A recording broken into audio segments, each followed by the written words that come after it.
시절로 오세요. 그때 우리가 여기에 있습니다. 다크나이트를 발굴하는 호우 시절 두 번째는 이제 주인공인 배트맨에 대한 얘기를 꺼낼 때가 온 것 같아요. 참 재밌죠.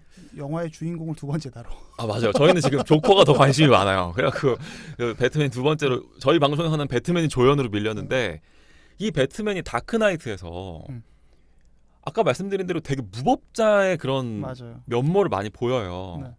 되게 좀 투머치한 방법들을 사용하거든요. 아까 말씀드린 약간 거의 유사 위조지폐에 가까운 도구를 쓴다든지, 네. 그다음에 뭐 불법적으로 이제 뭐 고담 시민들을 도청하는 그런 기술을 고주파 기술을 사용하거든요. 이런 기술을 사용하는 이 히어로가 있다면, 쉽게 말해서 우리 사회에서 배트맨 이런 배트맨이 있다면 이거 어떻게 바라봐야 할까? 어디까지 허용해야 할까? 요 문제를 한번 얘기를 해보고 싶어요. 그 가장 이상적인 사회는 사실 배트맨이 없는 사회죠. 그렇죠. 네. 그 배트맨이라는 존재가 왜 출연하게 됐는가 생각해 보면 네. 단지 브루스 웨인이 박쥐 트라우마에 걸려서 나 이거 한번 해봐야지 라는 재벌의 취미 장난이 아니거든요. 그렇죠. 이 사람 나름대로 이 사회에 뭔가 지금 허점이 보인다. 그 허점은 바로 공권력이 마비된 상황이에요. 그렇죠.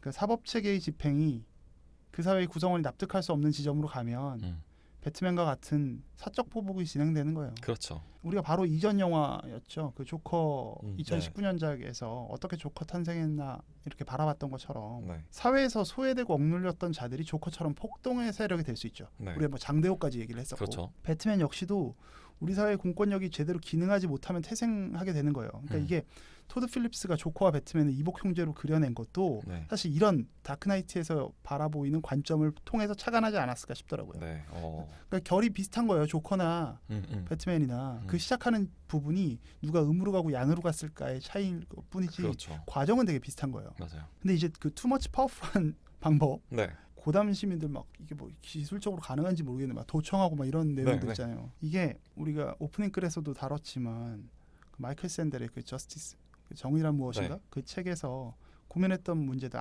아니죠. 오랜 시간 이제 인류가 그냥 고민했던 문제 그렇죠. 의식을 이제 관객에게 던져주고 있는 건데 이게 사실 간단하게 얘기하면 그거잖아요. 선을 실현하기 위해서 악한 방법을 이용하는 것이 맞는 거야. 네. 이거 중학교 때부터 이제 도덕책에서 그렇죠. 배웠던 것 같은데 이 답을 내리기 힘든 문제에서 이제 우리가 허용해야 하냐 마냐 이 내용인데 영화 속에서 이제 그 폭스라고 해서 그 모건 프리먼 씨가 네. 기술 담당. 네, 그 응용과 시설반이죠. 시설반.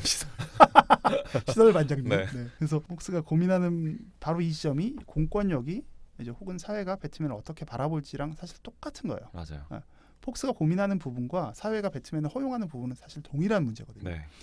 그러니까 배트맨의 어떤 탄생에 대한 이야기, 그래서 사법 체계의 신뢰도가 하락하고 뭐 사적 보복이 뭐 횡행하게 된 시대에 대한 이야기를 제가 짤막하게 한번 했었는데 네. 판사가 선고를 할 때 네. 상당 부분을 참고하는 것이 법의 원칙뿐만이 아니라 판례잖아요. 그렇죠. 이전에 네. 어떻게 했었나. 네. 근데 유사한 사례에서 어떻게 선고가 내려졌는지를 그 알아보는 거는 종의 그 사회적 합의를 그렇죠. 이야기하는 것 같아요. 근데 배트맨이 폭스에게 맡겼던 방법 그리고 우리가 배트맨에게 맡기는 방법은 이제 한 인물에게 맡기는 거거든요. 그렇죠. 이 한 인물에게 맡기는 거는 하나의 허용 사례가 나타나면 얼마든지 이제 다시 이용할 수 있는 거예요. 그렇죠. 저 개인적으로는 예외적인 조항을 둘 수 있는 것은 뭐 운용에 묘겠지만 원칙적으로 이러한 방법에 대해서는 동의하지 않는 게 사실 제 생각이에요. 네네. 그러니까 유발 하랄이었나요? 네. 코로나가 처음 시작할 때 이제 앞으로 코로나가 막 발응할 때 이제 전 세계는 위생 보건과 개인의 자유 기본권 그렇죠. 중에서 시민들에게 선택하라고 할 것이다. 네. 둘 다 사실 포기할 수 없는 기본권인데 각국 정부들은 그걸 갖고 딜을 하기 시작할 거다라는 네. 아주 급진적이지만 매우 현실적인 상당히 예리한. 예리한 지적을 했었거든요. 이 부분도 마찬가지죠. 이제 배트맨 시리즈에서도. 그래서 저는 이 배트맨 시리즈가 담고 있는 것 자체는 결국은 영웅주의의 한계를 지적하고 있는 것 같아요. 뭐 제가 뭐 인프라를 깝시다, 시스템을 깝시다 하는 무슨 정치적인 얘기를 하자는 건 아니고 네. 이게 당연히 다 필요한데 여기서의 가장 큰 척도는 시민이 어떻게 연대하느냐, 시민들이 네. 얼마나 결속력이 있느냐. 너무 시민들이 어떻게 연대하느냐? 시민들이 결국 시민들이 어떻게 신뢰하고 있느냐. 네네. 이 신뢰할 수 있는 시면 네. 그런 국가면 사실 배트맨 같은 그리고 이상한 조커 같은 네. 기형적인 악인이나 선인이 나타나기 어렵겠죠. 네네.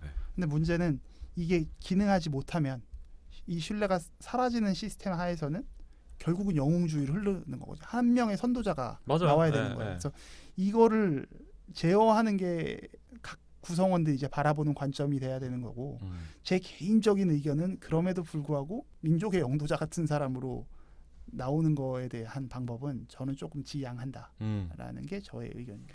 되게 재밌었던 게 저도 비슷한 이제 문제의식인데 이 영화에서 브루스 웨인이랑 어떤 러시아 무용단의 수석 무용수가 네. 데이트메이트로 나와서 동석을 하고 음. 이제 레이첼이랑 하비까지 총 4사람이 같이 밥 먹는 장면이 나와요. 맞아요. 거기서 그 러시아 여자가 뭐라고 말을 하냐면 이 고담시 같이 위험한 데서 어떻게 애들을 키우냐 이런 말을 해요. 그쵸. 치안이 엉망이니까. 그래서 저는 그 말을 한 사람이 러시아 사람이라는 게 되게 재밌었어요. 푸틴의 그러네요, 나라죠. 진짜? 푸틴. 그때도 푸틴이었네, 진짜. 네, 사실 이 영화에서 배트맨이야말로 여러 가지 의미로 선을 넘고 그러니까 고담의 푸틴이에요 지금. 그렇죠. 행태적으로만 봤을 때는 실제로도 국경이라는 선도 넘고 있고 그 배트맨은 원래 고담시에서만 활동한다는 어떤 암묵적인 룰을 깨고 홍콩으로 출장을 가기도 하고요. 그다음에 배트맨이 못 넘을 선은 없다고 이제 본인도 실제로 말을 아예 하고 있고 그리고 아까 뭐 위조 지폐 얘기도 했지만 또 보면 현장에서 발견된 그 총알 그 탄도 흔적을 본인이 직접 채취를 해서 자기네 집에서 가서 분석을 해요. 경찰한테 그 기능을 넘기지 않죠. 주지 않아요 경찰한테 그 총알 같은 중요한 증거물을. 그다음에 뭐 고주파 도청 이런 거는 완전 선을 넘어도 정말 한참 넘은 거죠. 민간인 사찰이죠 이거는. 네. 그러면서도 자기가 이제 그 고주파 시스템을 자기가 이제 만든 거거든요 사실 그 폭스한테 그 기술은 받았지만 맞아요. 그러면서 이거를 브루스 웨인이 폭스한테 자기가 내가 이렇게 이걸 응용해봤어요라고 하면서 아름답죠?라고 물어봐요. 그러니까 본인도 알고 있는 거예요 사실. 이 영화는 이런 장면들을 끊임없이 계속 보여줌으로써 배트맨의 역할이 지금 선을 넘고 있는데 이게 어디까지 제어를 해야 되는지에 대한 질문을 계속 던지는 거예요. 그래서 저는 그 놀란 감독이 되게 파워풀한 문제 제기를 했다고 보고 그리고 그 문제의식은 지금 조커 선생님이 말씀하신 거랑 되게 그 맞닿아 있다고 생각해요. 그래서 초반에 보면은 조커가 아까 말씀드린 조폭들 그 회의장에 찾아가서 배트맨에 대해서 되게 예리한 지적을 합니다. 배트맨 때문에 고담시의 사법권, 즉 적법 절차가 무너졌다는 거예요. 맞아요. 이거 되게 맞는 말이거든요, 사실. 맞는 말이에요. 조커가 예리한 지적을 한 거예요. 그리고 또 영화 초반에 짝퉁 배트맨들이 계속 나오잖아요. 그 배트맨이 그 짝퉁들을 소탕하는 장면도 나오는데 여기서 짝퉁 중에 한 명이 배트맨한테 이런 말을 해요. 너가 우리랑 뭐가 달라? 거기에 맞아요. 대해서 배트맨이 이렇게 대답합니다. 나는 니네처럼 찌질하게 하키 보호대 같은 거 안 입어. 라고 말하거든요. 이게 사실 되게 농담처럼 처리되는 것 같지만 사실 이 말도 핵심이에요. 브루스 웨인이 연기하는 진짜 배트맨 말고 만약에 다른 배트맨이 있다고 해봐요. 이 사람도 나름 정의를 구현하려는 마음이 있어요. 예를 들어서 그 사람과 그 사람의 배트맨과 차이가 뭘까요? 왜 누구는 인정받고 누구는 인정 못 받아? 그거는 하키 보호대를 입느냐 고급 장비를 구비할 수 있는 돈이 있느냐의 차이가 티타늄을 입느냐. 네, 그게 맞거든요 사실. 그쵸. 그 차이예요. 힘의 차이라는 거예요. 맞아요. 그럼 이 논리를 받아들이면 결국 정의라는 게 힘의 문제로 귀결돼 버린다는 거예요. 맞아요. 그러면 이게 사실은 정의와 불의의 경계가 없어지는 거거든요. 강한 게 곧 힘이 곧 정의가 된다. 그렇죠. 그게 아까 말한 푸틴으로 돌아가는 거죠. 그럼 굳이 배트맨이 경찰을 협조할 이유도 없어요. 경찰이 배트맨한테 협조해야죠. 지금 그렇게 돼가고 네. 있는 거죠. 군대가 배트맨한테 복종을 해야지. 모든 그 판을 배트맨이 깔고 그렇죠. 심지어 하비덴트의 역할까지도 배트맨이 정하는 거예요. 그렇죠. 이게 우리는 이게 영화라는 걸 알고 보니까 그 배트맨이 절대 악의 길을 갈 리가 없잖아요. 이거 알고 보니까 그런 거지. 실제 상황이었으면 저 같아도 이 힘은 멈추는 게 맞다고 생각했을 거예요 아마. 지금 거의 완벽하게 그냥 오로지 배트맨의 선의에만 기대고 있는 거예요. 맞아요. 배트맨이 가정교육 잘 받아가지고 나쁜 길로 빠져들지 않는 것뿐이지 사실은 이미 행태적인 측면에서는 배트맨이 실정법을 어마무시하게 어기고 있고 행동 양식 측면에서는 악인들과 한 끗 차이라는 거죠. 조커가 바로 그 부분을 건드리고 있는 거예요. 근데 이 영화에서 지방검사 하비덴트는 고담 시민들한테 선출을 받은 선출직이거든요. 맞아요. 지금 미국에선 지방검사가 선출직이기 때문에 판사도 네. 그렇고 근데 배트맨은 선출직도 아니야. 뭐 사법고시를 본 것도 아니고 그냥 돈 많아서 혼자서 장비빨 세워가지고 활동하는 거예요. 그냥 극단적 금수저예요. 그렇죠. 이걸 어디까지 봐줄 거냐의 문제인 거죠. 이 영화가 아니고 실제라고 했을 때. 그 배트맨은 자꾸만 이제 하비덴트라고 하는 어찌 보면 자기 그보다 더 힘이 약하다고 할 수 있는 사람한테 자꾸만 자리를 양보하려고 하는 이유는 바로 이런 부분에 있지 않나 싶어요. 그 상황이 이렇기 때문에 배트맨이 이제 또 어둠 속으로 다크나이트로 활동할 수밖에 없는 결말도 사실은 필연적인 구석이 있다. 전 이렇게 보고 사실 히어로물이라는 게 그래요. 우리가 알고 있는 DC나 마블이나 이런 히어로 캐릭터들의 상당수가 이 만화 원작이 냉전 시대에 나왔던 것들이거든요. 아직 소련이 무너지기 전이에요. 소련이라는 체제가 아직까지 미국의 라이벌로 기능할 때 그 레이건이 이블 오브 엠파이어라고 했잖아요. 악의 제국이라고 했단 말이에요. 둘이 라이벌 구도를 형성하고 있었고 치안이 지금보다 완벽하지 않았죠. 사회도 안정적이지 않았고 미국과 소련이 또 서로 막 이렇게 교란하려는 시도도 많이 했었던 때잖아요. 저는 히어로물이라고 하는 그 발상은 바로 이런 이 현실에서 할 수 있는 게 별로 없는 그 어떤 무기력함 속에서 나왔다고 생각해요. 그 미국도 물론 힘이 그때도 셌지만 지금 같은 슈퍼파워는 아니었단 말이에요. 맞아요. 그래서 소련이랑 동급이거나 어떤 때는 좀 밀린다고 보여줬었던 그렇죠. 거죠. 그래서 그랬을 때 이 혼란한 사회에서 우리를 구원할 어떤 슈퍼히어로 어디 없나? 라고 하는 발상으로 이런 캐릭터들이 나왔다는 거죠. 일종의 구원자 컴플렉스라고 볼 수도 있고 어려운 말로는 이제 데우스 엑스 마키나라는 그런 말로도 표현할 수 있겠죠. 특히나 배트맨은 치안이 불안정한 상황을 그대로 반영하고 있는 건데 사실 배트맨 원작이 나왔던 때랑 지금 이 냉전 이후는 상황이 많이 달라진 거죠. 그렇죠. 근데 이제 지금 나오고 있는 배트맨 영화들은 캐릭터는 옛날 걸 갖고 왔는데 내용 측면에서는 지금 현재 얘기를 하고 있는 맞아요. 거고 여기에서 이제 이 어떤 간극이 발생하는 거죠.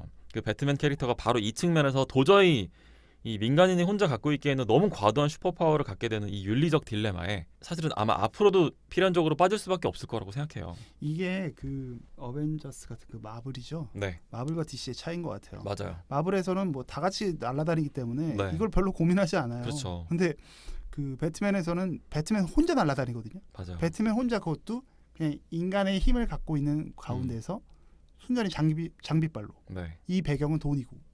이게 그 뭔가 문제의식을 계속 건드리죠. 우리가 단순히 이 영화를 SF 영화로 볼 수 없게 만드는 맞아요. 보여주고 있는 무기와 장비가 달라졌을 뿐이지 네. 현실에서도 분명히 이런 요소들이 있는 것 맞아요. 같은데 라를 고민하게 하기 때문에 배트맨은 정말 정신없이 보다가 영화 보고 나면 이런저런 생각을 많이 하게 만드는 캐릭터예요. 또 예를 들면 좀 엉뚱한 얘기일 수도 있지만 지금 뭐 어떤 도구, 장비 이런 측면에서 봤을 때 유튜버 같은 문제도 생각해 볼 수 있어요. 오. 지금 유튜버들이 뭐 예를 들어서 뭐 어떤 유튜버가 한 500만 명의 구독자가 있다고 칩시다.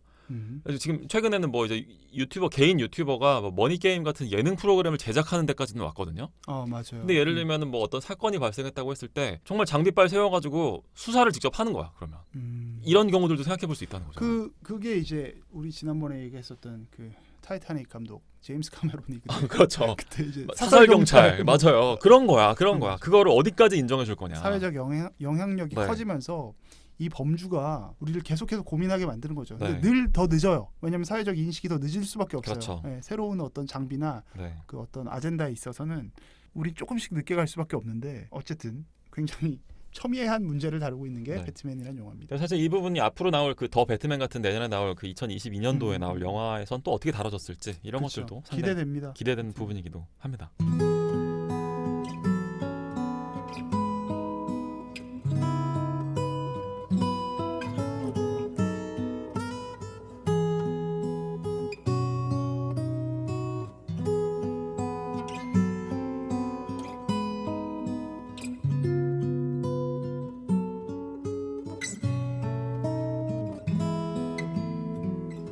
우리의 호우 시절